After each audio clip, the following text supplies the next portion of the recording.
안녕하셨습니까? 이르구로 5주차, 마지막 주차가 되네요. 가을에서 이제 겨울로 접어드는 이런 계절의 변화가 있습니다. 오늘 마지막 시간이라니까 좀 감개무량하기도 하고 또 조금은 아쉽기도 하고 그렇습니다. 그동안의 이야기들이 마음의 정치학 맹자라고 하는 그 주제를 두고서 이모저모 살펴보긴 했지만 워낙 제가 처음 시간을 하면서 첫 시간에 경고를 했었죠. 제가 말이 길다고요. 그래서 주어진 목표만큼 아직까지 다 와 있지는 못한데 시간은 좀 촉박하고 그러네요. 마지막 시간을 조금 흘러가지고 질문을 한 3번쯤 받고자 합니다. 그런데 마음에 꼭 요것만큼은 한번 질문해야겠다 싶은 부분이 있으시면 질문해 주시기를 부탁드립니다. 이제 오늘은 제4강입니다. 지난 시간에 여민체제, 여민주의야말로 맹자의 비전이고 우리한테 아주 상식처럼 알려져 있는 위민주의라든지 위민사상이라든지 혹은 민본주의라든지 이런 것들은 막상 아편전쟁 이후에 서구 개념 아주 콤플렉스에 가득 차가지고 서양 개념들을 번역하는 와중에 우리한테도 민주주의 비슷한 게 있다 이러는 번역 과정에서 민본이라는 말도 파생이 되고 데모크라시의 번역으로 또 역시 행정적 차원에서 인민을 위한다는 그러니까 프랑스 대혁명의 3대 요소들 박애, 인권, 그죠? 자유 이런 개념들하고 심플하니까 그 다음에 링컨이 게티스버그 연설에서 했던 of the people, by the people, for the people이라고 하는 이 3대 요소들은 아주 선명하게 민주주의를 해석하는 징검다리로 동아시아 사람들, 지식인들에게 알려져 있었던 거죠. 그래서 of the people과 by the people은 없다면 그래도 우리는 for the people이 있다. 이런 식으로 해서 초등학교식 영어로 번역해서 위민, 인민을 위하여 for the people이 있다. 이런 식으로 해서 그게 갖다 붙기를 맹자한테 붙게 되어서 그냥 이제 중고등학교 윤리교과서로부터 시작해서 공무원 수험서에 이르기까지 맹자 사상 그러면 그냥 민본주의요 위민사상이라고 무반성적으로 써져 왔다라고 하는 것이 제 생각이고 그걸 지난 시간에 근 2시간에 걸쳐서 여러분들하고 살펴보았습니다. 그래서 여민체제를 구성하는 데 있어서 대화정치라든지 주권재민이라든지 오히려 of the people과 by the people은 맹자 사상 속에 갖추어져 있었다. 이것이 제가 논어 제3권에서 주로 많이 다루고 있는 이런 부분들입니다. 그런데 여민체제가 가능하려고 하면은 그러니까 상급자나 가진 자가 무지렁이들을 위해서 정치하는 것이 아니라 인민들 역시도 자각적이고 자율적이며 자기 결정적인 그러한 인성을 갖고 있다는 것이 전제될 때, 즉 여민 함께 더불어 정치에 참여해서 그야말로 포퓰리즘에 빠지지 않고 도덕주의적 정치 세계를 만들어낼 수 있는 가능성이 사람들 개개, 시골 무지렁이로부터 시작해서 배운 사람이 이르기까지 그 마음속에는 선한 본성이 있다라고 하는 전제가 충족되지 않고서는 아무리 여민주의니 민주주의니 하더라도 그걸 실현하기에 어렵겠죠. 그래서 춘추 전국시대라고 하는 참혹한 현실을 인식하는 것도 중요하지만 그 인식을 어떻게 실천해서 당대를 극복할 수 있는 에너지를 확보할 것인가. 여기에서 맹자 사상이 깊어집니다. 논어 속의 분명히 점점이 존재하고 있던 마음의 문제를 적출해냅니다. 이것이야말로 유교 사상사 혹은 동양 정치 사상사에서 맹자가 가진 큰 기여점이다 이렇게 볼 수가 있죠. 실은 유교라고 하는 것을 요즘 근대식 종교의 일종이라고 본다면 보통 유교는 종교가 아니다 그러잖아요. 유교가 종교가 아니다라고 하는 언설의 토대에는 기독교 신앙이 깔려 있습니다.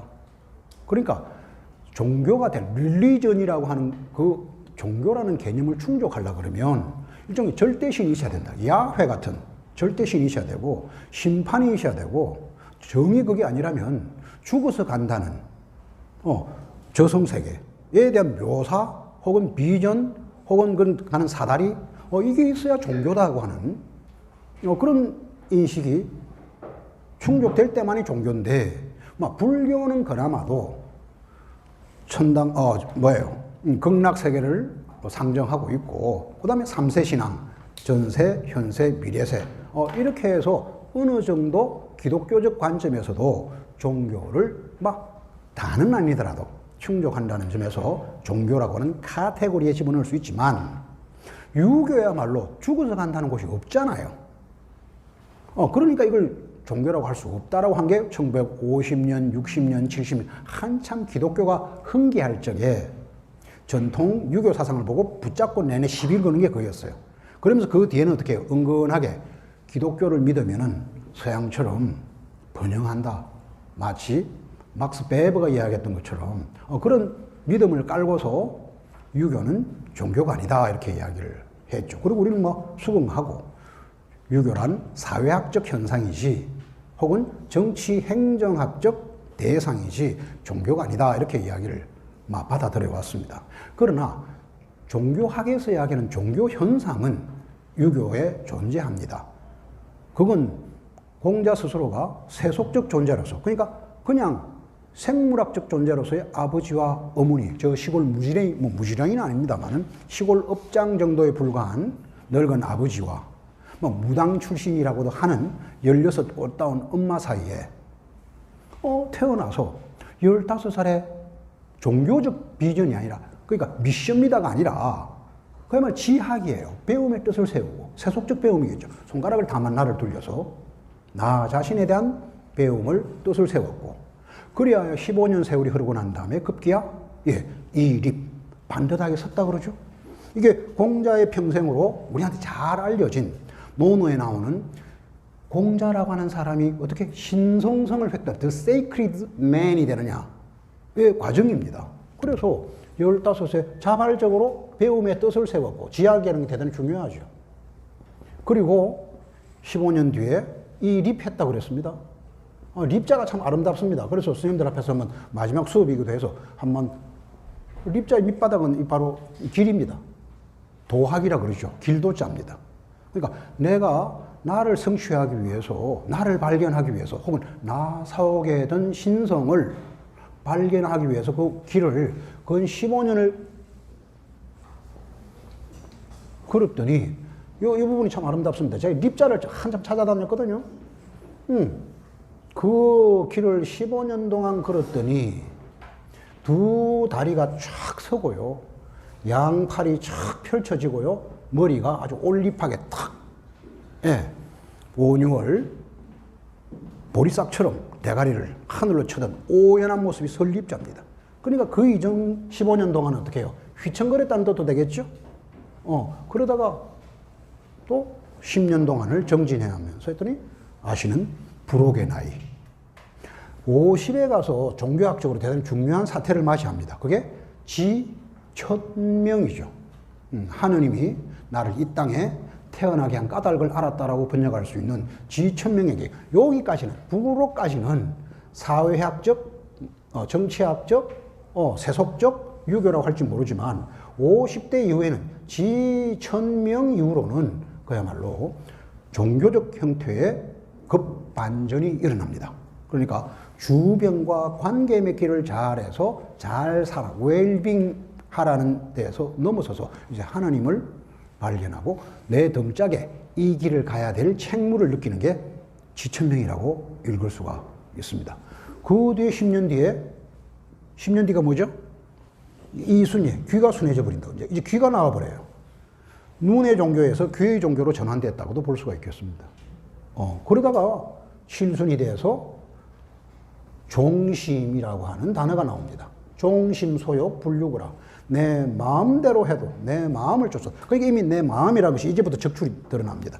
요걸 잘 드러내 가지고 사람의 사람다움 속에 마음이라는 요소에 집중하는 사람이 맹자입니다. 그래서 오늘 이제 우리가 맹자로 들어가서 마음을 한번 살펴볼 텐데요. 그래서 공자가 실순에 이르러서 내 마음을 쫓아도 법도를 어기지 않았다. 종심소욕입니다. 욕망하는 바죠. 마음에서 욕망이 나오는데 이 욕망에는 어떻게 해요? 육신의 욕망이 있고 또 어떻게 해요? 윤리적 덕성이 있다라고 하는 그런 전제가 꼭꼭꼭꼭 씹어서 읽어보면 그 두 요소가 종심소욕이라고 하는 욕소에 들어있습니다. 그러니까 일종의 육신을 살리기 위해서 껄떡거리고 남의 걸 훔쳐 먹으려고 그러고 애를 쓰는 육신의 덕목을 만약에 이런 desire, 욕이라고 한다면 실은 또 이런 욕도 있는 거죠. 나를 성취하려고 하는 이런 어떤 욕이 있을 수가 있겠죠. 그래서 이 육신의 욕망에 시달리지 말고 이쪽 길을 타라 라고 한다면 이 마음 자체가 갖고 있는 신성성, 신이 거처하는 자리로서의 마음의 의미가 애당초 공자의 언설 속에 존재하고 있었고, 그런 점에서 이 이유는 유교를 종교라고 이야기할 수 있는 중요한 테마가 됩니다. 만약에 기독교와 불교의 종교성을, 종교적 특성을 상승의 욕구, 상승의 종교성이라고 한다면, 왜냐하면 이 질곡에 휘달리는 현세를 어떻게 해요? 닦고 닦아서 어떻게 해요? 다음에 심판을 받아서 천당에 갈 수 있다라고 하는 이런 상승에 대한 희망의 종교라고 한다면 유교에는 상승 욕구는 없습니다. 그 말은 맞습니다. 그러니까 죽어서 간다는 극락천당은 유교에는 없습니다. 심판도 물론 없지요. 그런 점에서 유교에는 상승 욕구, 죽어서 좋은 데 갈 수 있다. 복을 닦으면 이런 종교성은 없는 대신에 외려 좀 네거티브한 형식으로 추락에 대한 공포가 있습니다. 저는 이것도 종교성이라고 생각합니다. 포지티브한 종교성도 종교성이겠지만 자기 스스로를 극복해서 신성의 영역으로 올라갈 수 있다라고 하는 그야말로 천국의 문을 열 열쇠를 획득하는 과정으로서의 삶을 생각하는 기독교적인 멘탈리티도 종교지만 역시 이 사람이 사람 몸을 가지고 나서 자칫하면 짐승과 같은 나락에 떨어진다라고 하는 공포, 두려움. 그래서 유교가 갖고 있는 종교성을 꼬집어서 이야기하자면 사람이 사람짓하기 어렵다. 자칫하면 짐승보다 다른 사람이 돼 짐승보다 못한 짓을 하게 된다라고 하는 추락에 대한 공포를 종교적 성격으로 갖고 있는 것이 유교다. 이렇게 저는 설명할 수 있다고 저는 생각하죠. 그래서 제가 지난 시간에도 한번 우스갯소리 삼아 말씀드렸던 것 같은데 제가 시골에서 크면서 어른들한테 자주 들었던 말씀. 얼마 사람이라고 다 사람이가 사람이 사람 짓을 해야 사람이지. 사람이라고 다 사람이냐 하는 건 육신 덩어리 요 사람이 짜죠, 그죠? 요 육신 덩어리 하나를 잘 영위하려고 잘 먹고 건강하고 반질반질한 육신 덩어리 하나를 만드는 것이 사람다움이 아니요. 물론 육신이 건강해야죠. 하지만 사람한테는 사람다움이라고 하는 어떤 충분 조건이 따로 있다. 이건 필요 조건이겠죠. 그래서 그걸 우리가 사이간자라고 생각을 했습니다. 사이간자. 그래서 너와 나 사이를 어떻게 잘 운용해 나갈 것이냐라고 했는데 맹자는요. 이런 다산정약용이 이야기했듯이 이인이 상여한다라고 하는 서로 함께 더불어 한다는 사회학적 사람다움 그 밑에 이렇게 서로가 함께 하려 그러면 어떤 계기가 사람 인자 속에 들어 있어야 된다고 본 것이죠. 그래서 사람은 그냥 육신 덩어리 아니고 그 안에 마음 덩어리라고 하는 것을 발견하고 발굴하고 발현함으로써 이 에너지가 서로 함께하는 사회적 형태로 전개된다고까지 심화시킨 게 맹자입니다.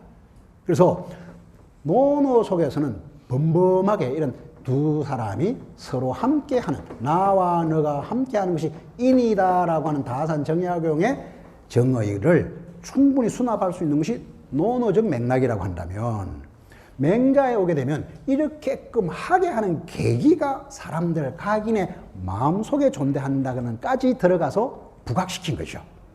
그러면서 이 사람의 마음에 들어가서 맹자는 요 안에 아까 말씀드렸던 요 마음이라고 하는 마음 심자 들어있지 않습니까? 욕망 덩어리 마음도 마음이긴 하지만 그 마음 속에는 짐승들이 갖고 있지 않는 육신 하나를 영위하려고 눈을 부릅뜨고 바깥에 있는 살을 남의 살을 뜯어먹으려고 애를 쓰는 이 욕망으로서의 마음 말고 돌이켜서 짐승들은 행하지 못하는 오로지 인간만이 갖고 있는 인간 고유성, 호모 사피엔스 할 때 호모 종자만이 갖고 있는 아주 독특한 캐릭터가 있다는 거죠. 그걸 인성이라고 이야기합니다. 이걸 인성이라고 그러겠죠. 그래서 마음에는 욕심도 있지만 욕심 그 밑자락이 저는 지하수라고 표현했지 않습니까? 그 밑에는 사소하고 희박하지만 사람만이 가지고 있는 고유성입니다. 요 성이 있다는 거죠. 그래서 맹자는 요 성을 특별히 중시하고 요것을 발견하고 요걸 고집지 단단히 잡아서 씨앗을 잘 키워나가게 되면 사람다운 세상을 이루어낼 수 있다고 하는 그 비전의 계기를 사람의 심성 속에서 발견해내는 거죠. 자, 한번 우리 29페이지 한번 봐주시기 바랍니다. 마음속에 숨어있는 들어있는 인성을 맹자가 발견하면서 이걸 이제 성 그럽니다. 그래서 우리가 성선설 그럴 때 그 성인데 이걸 특별히 여러분들 근래에 권리 개념에 무르익은 혹은 기독교 창세기적인 인간관에 낯익은 우리는 맹자의 성선설 그러면 사람의 육신 덩어리의 전체가 다 선하다라고 생각하기가 쉽습니다. 주로 많이 그렇게 오해를 하죠. 그래서 맹자의 성선설은 짐승들과 다르게 인간성은 사람은 전체적으로 다 선하다. 이렇게들 오해를 합니다. 지금 맹자는 사람은 존재적으로 다 선하다라는 이야기를 하는 게 아닙니다. 지금 말이 좀 어려워졌죠? 어렵긴 하지만 잠시 한번 봐주죠. 맹자 안에 보게 되면 이런 말이 있습니다. 그 밑에 문장, 요건 대단히 전 중요하다고 보는데요. 마음속 숨어있는 인성 2%라고 제가 표현한 그 밑 부분에 보게 되면 맹자가 이런 말을 합니다. 사람이 짐승과 다른 점은 극히 드물다라는 말을 하고 있습니다. 자, 원문을 한번 요건 꼭 보셔야 되는데 이 인성론을 이야기하기 위해서는 이 부분이 중요합니다. 인지소위 사람의 소위죠. 사람의 까닭, 사람의 사람다움 이렇게 보시면 됩니다. 소위 금수자 짐승들과 다른 사람의 소위가 기희하다 그럽니다. 기는 몹시기 자고 희는 희박할 시자예요. 그러니까 지금 성선설을 이야기한다 할 때 우리가 많이 오해하는 부분은 사람 전체의 덩어리가 사람의 마음 전체가 선하다라고 나이브하게 맹자가 이야기했고 순자는 인성 전체가 사람다움 전체가 악하다라고 생각 아니냐. 이건요 기독교 신앙에 가게 되면은 하나님과 같은 형상으로 사람 몸을 빚어냈기 때문에 사람 전체가 하나님의 자식이라고 볼 수 있습니다. 그러나 여기서는 그게 아닙니다. 사람은 어떻게 해요? 그냥 생리학적으로 피지올로지컬하게 이야기할 때 동물의 한 일원이에요. 그러니까 아까 공자 이야기를 그래서 넌지시 말씀드렸는데 공자도 그냥 세속적인 아버지와 엄마 남성과 여성의 만남으로 인해서 생긴 그냥 자식이에요. 그 다윈이즘이 처음 생겼을 때 서양의 창조설을 갖고 있는 성경적 세계관에서 완전히 뒤흔들렸지 않습니까? 지금도 미국의 중서부 지역의 아주 보수적인 그런 지역에서는 창조설하고 뭐죠? 진화설이 막 맞붙고 있다지 않습니까? 그런데 이 동아시아 사람들은요, 특히나 불교 신앙 영역에서는 더 그렇고요. 유교 신앙이거든 동아시아는 다윈이즘을 그냥 심심하게 받아들였어요. 그러니까 인간이란 종자도 뭐의 일원이다? 짐승의 일원이에요, 그냥. 그래서 지난 시간에 말씀드렸듯이 아버님과 어머님의 사랑으로 태극의 구도에서 DNA 전에 한번 말씀드렸지 않습니까? 기억나시죠? 그래서 우리는 그러니까 강아지가 암캐와 수캐의 새끼이듯이 송아지가 숫소와 암소의 새끼이듯이 망아지가 순말과 암말의 새끼이듯이 우리 애기는 우리 자식은 또 누구예요?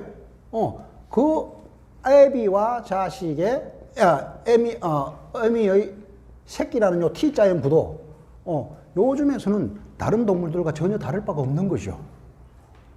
그러니까 사람이라고 하는 존재는 아까 욕자를 이야기했지만 98%는 비유하자면입니다. 비유하자면 98%는 짐승이에요. 이걸 인정하고 들어가는 게 유교입니다. 다만 이게 뭐겠어요? 68%의 짐승성, 금수, 금수가 갖고 있는 특성을 인간도 공유한다면 이게 뭐겠어요? 생존 욕구와 생식 욕구겠죠? 이건 본능입니다. 본능적, 생물학적 활동이겠죠. 이 본능도 인간이 갖고 있다는 겁니다. 갖고 있는데 맹자가 특화해서 맹자가 사람을 곰곰이 헤아려 보니까 전국시대 때 이 본능 활동이 너무 활발해. 그래서 남의 걸 훔쳐먹고 죽이고 칼로 꼽고 그래서 춘추 전국시대가 또 몇 년 흘렀다고요? 550년간 차후 앞으로 50년이 더 남아 있습니다만 맹자 생애로 치면 근 500년 동안 인간의 눈에 핏발이 서고 그죠? 가슴 좀 공포에 시달려서 전율하면서도 남의 걸 훔치먹지 않으면 혹은 남을 죽이지 않으면 살아남을 수 없는 이 본능적 활동의 생존과 생식의 공포, 두려움 속에 그러니까 토마스 홉스식으로 바로 그 생존의 전쟁터에 존재하고 있었던 거죠. 그런데 공자를 개성한 맹자가 사람을 곰곰이 보니까 요 짐승과 똑같은 본능적 활동이 막 98% 정도 대다수 거의 전부를 할지 지금 기히 설명하고 있는 겁니다. 거의 전부이긴 하지만 그 안에 인간만이 갖고 있는 어떻게 해요? 고유성이라는 거죠. 고유한 요게 조금 있다라는 겁니다. 요게 인성이에요. 그러니까 몸 전체 덩어리를 이 육신 덩어리가 선하다는 이야기가 아닙니다. 그래서 요게 인성이에요. 다른 건 짐승성이고요. 그래서 맹자 말이 인지 소위 이어 금수자 기희라. 사람 인자가 금수하고 다른 까닭이 아주 기이하다. 몹시 드물다라고 이미 명토를 받고 시작하는 거예요. 문제는 요 2% 같은 요 작은 요소를 제가 2% 제가 이름 붙였습니다. 기이하다니까 요 어떻게 해요? 발견하고 발굴하고 발현해낼 것이냐가 중요한 인간다움의 과제가 되는 거죠. 그러니까 인생이라고 하는 것, 유교적 인생이라고 하는 것은 사람 속에 깃들어 있는 2% 조그마한 그 인성을, 그죠? 발견하려고 하면 어떻게 해요? 마음속에 있기 때문에 손가락을 이렇게 돌려야겠죠. 그래서 나를 성찰하는 자로부터 시작이 됩니다. 이게 바로 서양이나 여기서나 다 철학적 행위의 출발이죠. 돌이켜서 자기 행위를 성찰하는 과정에서, 그죠? 이 2%의 조그마한 인성을 발견하고, 그 다음 발굴해내야 되겠죠? 마음 밑에까지 열려 있으니까, 마음 속 안에 성이 들어있으니까 이걸 적출해낼 수 있어야겠죠. 그 다음에 이걸 사회적으로 발현하면서 지금 here and now, 지금 살아가고 있는 이 현장에 함께, 너와 내가 함께 우리로 나아가는 길을 나아가는 발현의 장, 실천의 장, 이렇게 해 나갈 때라야 제대로 된 평화의 세계를 이루어낼 수 있으리라. 그러니까 맹자에서 대단히 중요한 점은 공자 논을 읽다 보면 대충 여기까지 나옵니다. 두 사람이 함께 서로 극기복례가 인이다든지 기소부력 물시의인이라든지 얼마든지 다산정의학경이 인이 상리하는 것이 인이다라고 하는 것을 충분히 간합할 정도의 넉넉한 사회학적 설명은 논에 있습니다. 그런데 맹자가 어렵고 좀 심오한 까닭은 이 계기를 사람 마음속에서 찾아내는데 사람 마음 전체가 선하다는 것이 아니라 98%는 욕망 덩어리 인간이어서 오히려 금수보다 더 악랄한 짓을 항행하는 까닭이 이 98%의 욕망 때문이라는 것이죠. 인간이 잔인하면 짐승보다 더 악한 짓을 한다는 게 요건. 그런데 그 안에 한 2% 되는 조그마한 본능 말고 이제 본성이 되겠죠. 그죠? 인간이 갖고 있는 본디 성품, 불교식 표현입니다만은 본디 성품 요게 한 2% 되는데 여기 누구한테나 다 있다는 겁니다. 스포레딕하게 그러니까 씨앗처럼. 요게 그래서 단서가 됩니다. 단서를 6단인지 10단인지 모르겠으나 맹자는 적어도 그 안에서 단서를 4가지를 발견해냅니다. 이건 뒤통수 맞듯이 깜짝 놀라게 발견하죠. 여기 일종의 신성과의 만남이라. 그러니까 더 세이크리드와의 만남이라고도 볼 수가 있는 놀라운 경험을 하죠. 그런데 제가 우스갯소리 한번 할까요? 이래가지고 제가 이 외적 2%라는 말이 근 10년 전부터 맹자를 강의할 때마다 2% 했냐면은 우리 광고에 2%가 부족해 하는 그런 광고가 있었습니다. 그리고 고객이 근사해. 그래서 내가 2%를 재미삼아 이야기하면 우리 듣는 학생도 픽 웃고 그랬거든. 어느 광고에 나오는 내용을 교수님이 이야기하는구나 싶어가지고 98%는 짐승인데 그 안에 한 2%가 있던데 2%가 부족해. 뭐 이따위로 이야기했는데 그러다가 자연과학 분야는 내가 잘 모르니까요. 어느 책을 읽는데 최재천 교수님이라고 아시죠? 이화여대 생물학 하시는 윌슨의 사회 개미 연구 이런 걸 가져와서 연구하신 분이시죠. 그분의 책을 읽는데 그 안에 무슨 이야기가 나오냐면 깜짝 놀랐어요. 유전자 염기 서열이 다 밝혀졌지 않습니까? 유전자 염기 서열이 그 점자식으로 해가지고 여러 책으로 이렇게 되어 있더라고요. 그런데 최 교수님 말씀에 하면 인간하고 가장 가까운 종자인 유인원 가운데 침팬지라면 뭐 사람하고 거의 가깝다 그러지 않습니까? 제인 구달 같은 사람은 그 침팬지를 하고 30년, 40년 살면서 그 생태를 잘 드러내서 우리가 환하게 알고 있는 처지죠. 그런데 최 교수님 말씀에 가면 침팬지의 유전자, DNA 있잖아요. 이 유전자를 분석하고 인간이란 종자에, 그러니까 호모죠. 호모 사피엔스 할 때 호모 종자하고 이 하나는 짐승이잖아요. 그죠? 인간과 가장 가까운, 그러니까 유인원이죠. 그래서 유인인데, 그렇지만 얘는 짐승입니다. 아까 금수에 사람하고 가장 가까운 침팬지하고 인간 종자의 유전자 염기 서열을 비교를 했더니 몇 프로? 옆에 제가 써놨습니다. 1.6%, 이건 생리학적으로 발견돼요. 1.6%밖에 차이가 안 난대요. 이야기는 뭐냐면은 생리학적으로 볼 때, 선생님 깜짝 놀랄 줄 알았는데 별로 안 놀라시네. 다 알고 계신 건가요? 그러니까 제가 우스갯소리 삼아 2% 그랬는데 2%보다도 더 극소하게, 아까 극기시하다 그랬잖아요? 그러니까 인간과 짐승의 차이는 1.6% 정도의 유전자 염기 서열의 차이밖에 안 된다는 거죠. 요걸 맹자적 버전을 가져온 뭐예요? 요 1.6%만이 뭐라? 인성이라는 겁니다. 이건 비유죠. 그래서 침팬지가 살아가는 짐승적 삶과 우리 인간의 삶의 차이를 만약 그 최 교수님의 혹은 요즘 유전자 학회에서 이미 발견된 그 텍스트를 곰곰이 본다면 맹자는 요 1.6%가 곧 뭐라? 인성의 단서. 그걸 뭐라 한다? 사단이라고 이야기한 거죠. 그래서 사람 전체가 선하다는 것이 아니라 사람이 선할 수 있기 위해서는 그 1.6%짜리의 희귀한 인지소위 이어 금수자의 1.6%를 여하히, 이제부터 이제 인간은 책무적 인간이 됩니다. 인생이라고 하는 것은 사람다움, 아까 종교성 이야기하면서 이야기했죠. 사람다움을 여하히 실현해 나갈 것이냐에 일본말로 쇼부는 어디서 쇼부가 나냐면 1.6%를 의식하고 자각하고 그걸 성찰하면서 그걸 어떻게 해요? 발화시키고, 그렇죠? 키워내서 우르르창창한 숲으로 만들어내느냐의 여부에 사람다움의 성부가 난다. 이렇게 보는 거죠. 그래서 이 부분이 인간의 본성에 대한 맹자의 중요한 논의의 기본 틀입니다. 조금 이해하기 어려우시더라도 같이 한번 나가봐요. 그래서 제 판단으로 맹자의 사단은 여기 2%의 인간 고유성을 말할 따름이다. 이렇게 볼 수가 있죠. 그러면 사단이 뭔가? 사단 우선 좀 알아봐야 되겠죠? 지지난 시간인가 제가 좀 격정적으로 이야기하던 와중이었던 것 같은데 정도전을 이야기하면서 조선이라는 나라가 맹자적 비전을 가지고 시작됐다라고 이야기하면서 우리 도성을, 그죠?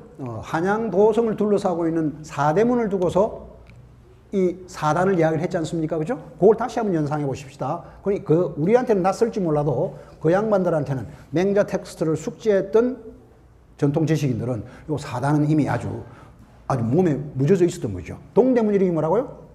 예.